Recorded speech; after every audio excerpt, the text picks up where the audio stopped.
What does James Robinson bring to this offense? Well, it's funny. I'll answer that question in a second. We had a lot of crossover with Jacksonville for some reason last year, and I remember we played Cincinnati in about week 7 or something like that, and Jacksonville played Cincinnati in, say, week 5 on a Thursday night. So you really got to examine that game, and I remember him just standing out, just his demeanor when he runs the football. He doesn't mess around. He puts his foot in the ground. He gets north and south.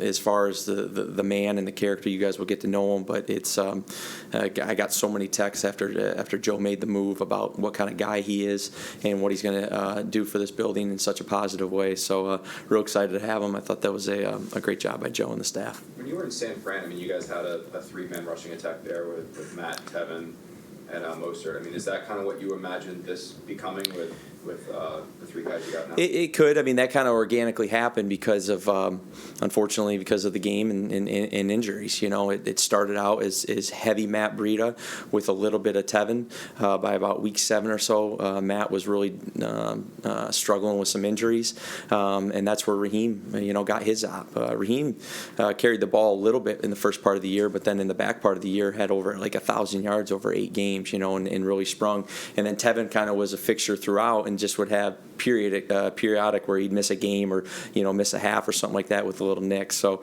again, with backs, you obviously never want injury.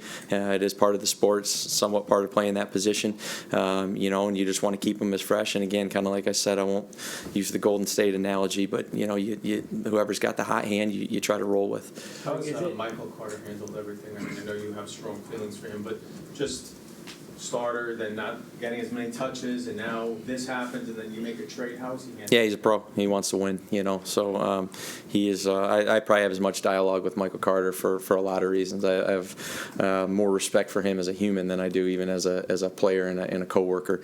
But he is he's handling it like a professional, and he just wants to do his job and help contribute to win football games. How important is he still to this? He's vastly important, because again, just the we're a young group, particularly on our side, as we all know. It's well documented, and he's above his years, in my opinion, in terms of just his demeanor and the leadership and intangibles. So he's extremely important when he's on the field, but just as more important when he's not on the field because of the leadership he brings with again, which is such a young group. How have things been this week with Elijah? Good. It's it's just good to have him back in the building. I know he's happy to be back and ready to go. So I'm just excited to have him back. Mike, what happened between you two before practice last Thursday? Elijah, I'm referring to Elijah. Yeah, I don't totally know what you're talking about. Just, obviously he was sent home for a few days. Yeah, no, it's. I heard there was some sort of blow up, that's the only thing I'll say is 100% inaccurate. There was nothing. There was a conversation, obviously. But other than that, I'm not going to get into the conversation. We're going to keep that in-house like we should. But there was 100% no blow-up. Did you guys have to we saw you guys hug it out yesterday in front of us. Did you guys have a conversation where you buried a hatchet, so to speak? We're all on the same page with everything, and again, we're just trying to move forward, and we got a tough opponent in New England. I know that's where his focus is in getting himself prepared for Sunday, and that's where my focus is for this offense. Is it sustainable to keep winning with 120, 130 passing yards, or now that you lost Brees, do you need more out of your passing attack? No, we got a ton of confidence, and yes, Brees is a phenomenal player and only going to get better, and I truly believe the kind of person he is, he's only going to get stronger from this. But we got a lot of guys in that room that can carry the ball. Guys like Braxton can carry the ball. There's a lot of different ways we can get this thing done.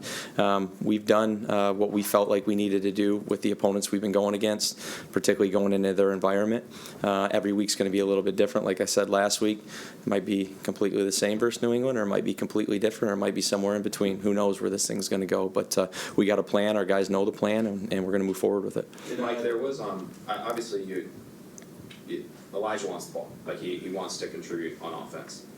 But what you guys are doing on offense is led to 4 straight wins, 5 of your last 6. So how do you balance he wants the ball, but what you're doing is working. Yeah, no, you want all these guys to want the ball, you know, and ultimately it's Sala, myself, and kind of the direction of how we want to take the game, and then organically how the game's going to unfold in terms of where the ball is going to go. You know, I was told, I guess, throughout the last 4 games, we've only been down for, I think, 25 minutes in 240 minutes of ball. So yeah, someone's cutting out there.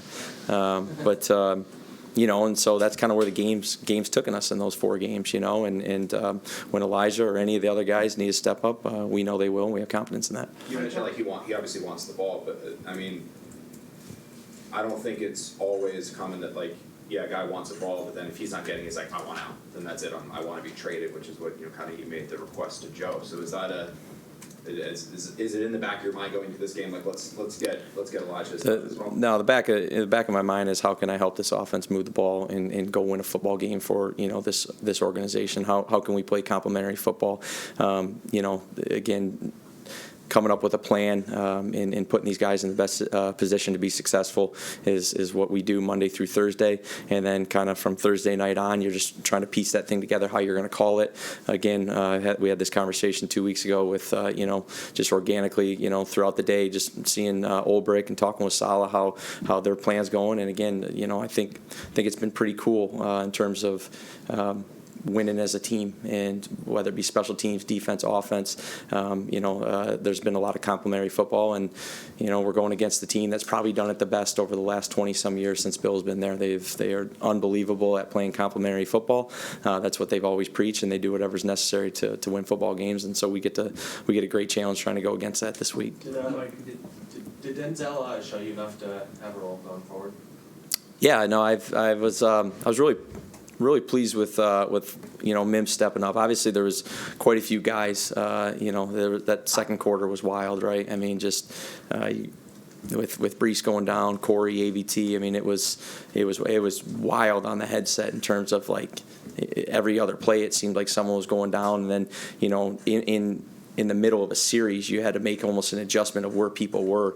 Usually you like to wait until after a series, but you didn't have time. You just had to make that adjustment and roll. And I thought Mims did a really good job from an assignment standpoint. He went in there. He played really hard. That first snap that he was in, that was Brees's long touchdown run, and had an incredible, you know, I gave so much credit to CJ amongst a lot of other guys for some of the plays that they sprung, being the assist guy, you know, in the Green Bay game. And Mims had such a big impact on that play. Didn't just blocked a guy with intent. And I don't know if that guy, his bell was rung a little bit, and it was all legal, and it was really cool. And I thought he really sprung that run, and I thought that kind of carried him throughout the game. He played with just a really cool swag, played like he'd been playing for the last 6 weeks. And you know, when he gets his chance on Sunday, wouldn't expect anything less. How should we characterize the interaction between you and Elijah? And going forward, how do you avoid that type of situation? Is it more communication as a head coach to these players, or is it guys just have to understand the ultimate goal is winning, so you get your targets and be happy with that? Yeah, I mean, communication is the key to everything, right? It's kind of corny saying, but where communication lacks, negativity fills the void. You know, so you always try to keep it real with all these guys, and I'm not talking about Elijah. I'm just talking all of them.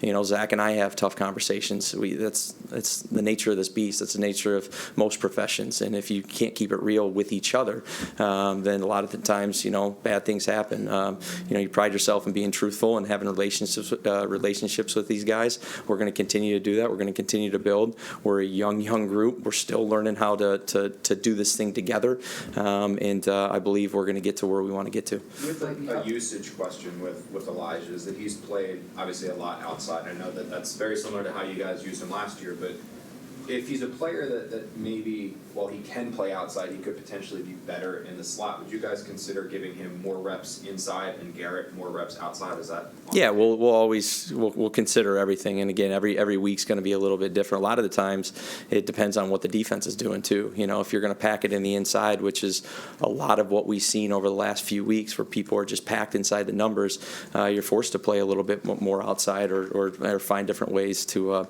to get guys in positions to be successful. So everything will always be on the table.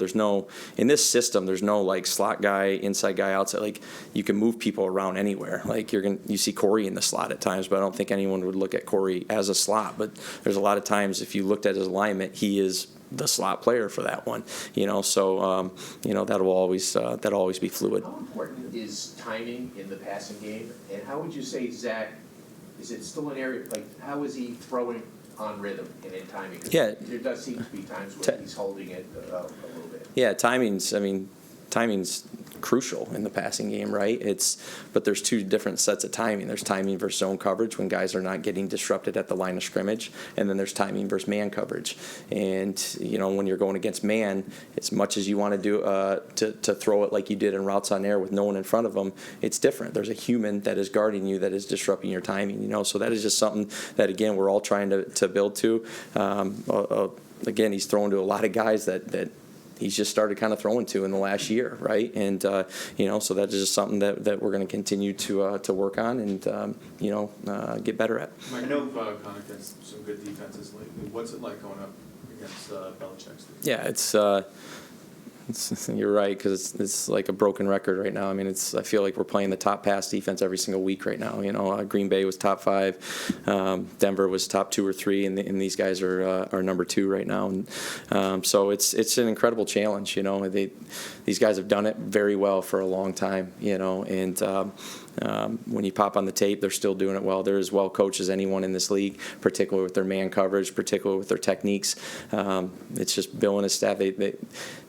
And not only that, it's kind of hard to explain without the tape, but from last year to this year, and then the years previous, the time playing him in the Super Bowl in 2016, he's always evolving. He has his core principles, just like I think we all do in say whatever the West Coast offense means. We all have our core principles, but then you expand it based on how defenses evolve, and B, what kind of players you have, because that's ultimately what matters. And I think Bill and their staff has just done such a great job of finding any little weakness potentially in their defense and making sure that it's no longer a weakness. So what you did against them last year, whatever a team had success versus them last year, you don't see those same plays being copied because they fixed that issue. And it's a credit to those guys. They never stop evolving, and their players are, again, they're good players, but they're well coached. I know Zach played better in the second game against the Patriots before he got hurt. In that first game, they obviously threw some stuff at him that he wasn't ready for. So how do you get ready for, you kind of just talked about it a little bit, but how do you get ready for a defense that's going to try to, make him very uncomfortable, and how do you think? Yeah, no, totally. Again, it's about, finding that right balance for him, but the whole offense, and not being necessarily 50-50 run pass, but just finding the balance for how to attack these guys so they're not onto us. Again, they're as good at anyone as what I was just talking about, but they're also as good at anyone as exploiting your tendencies, so I got to do a good job of putting these guys in position to be successful and get not just Zach, but get the whole group in a rhythm, which for the last 2 weeks we've had a lot of explosive plays that have led to points. We've capitalized on a lot of the defensive turnovers and turned them into points, but we haven't been consistent at just kind of the stuff that you need to be consistent with, and that's kind of what's led to a few of the lulls. So we got to find a way to get these guys in a rhythm again, not just Zach, but all 11 of them. So Zach has played 17 games in his career now. Just kind of assess where he is right now. Yeah, he's just getting more and more comfortable. That was, again, not to over talk about it, but that's a tough defense that we just went against. I believe that was their 4th home game, and the points they given up was 9, 10, and 12 going into that, and we got 16. It's not near good enough, and we as an offense, we know we've left a lot out there. We felt like we left a lot out there, but ultimately, in the 2-minute situation, and then some other situations where we didn't turn the ball over, that was playing team ball, and that's something that he's just learned. Like he knows when to take his chances, when not to take his chances, within a game. He's getting more comfortable playing the game within the game, So I would anticipate that's just going to continue to grow. And again, you go back to 4 weeks ago versus Pittsburgh, where we were down by 10 in the 4th quarter. Him and the rest of the guys did what they had to do to find a way to get a W. So, like I keep preaching to the guys, we can play any game. We can play any game necessary. We've proven that over 4 games. We want to get more consistent, but they can play any game. you said that. Can he, fourth quarter against Pittsburgh, how confident are you, if the game plan calls for it, he can do that over Yeah, four quarters? I'm extremely confident in him. I'm extremely confident in the rest of the offense. It's not just him. It's all of them, right? It's all of us just going in, executing. Myself putting these guys in positions to be able to go execute, and then ultimately when the ball snapped, those players going making plays. And I got as much confidence that I have in Zach as I have for the rest of the group.